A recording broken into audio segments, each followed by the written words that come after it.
बळवंतराव हा ते साखर खाल्ल्यावर जरा आता बरं वाटायला लागलं काय हो ए मम्मी अगे काय तिकडचा जीवन बनवलंयस तू ए जयद्या मी काय मुद्दाम केलं रे तवा चुकून जास्त झालं थोडस. चुकून अरे बापरे हे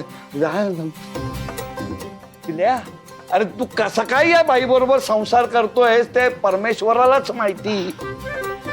मला आता कळतंय बर का तुझी तब्येत ही अशी का झाली ते.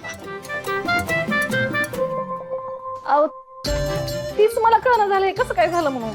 हो तरी मी तुला त्यावेळेला येऊन विचारलं होतं की सगळं कसं प्रमाणात घातलंयस ना. त्यावेळेला तू माझ्याकडे लक्षच दिलं नाहीस काही बोललीच नाहीस.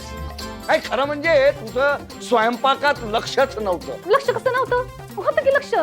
मी समजा व्यवस्थित करत होते विचार की बाईला आणि त्यातच होते की मी स्वयंपाक करत असताना. लक्ष होतं मग तू काय मला इथनं घालवण्याकरता असा तिखट जाळ स्वयंपाक बनवलास का. अयो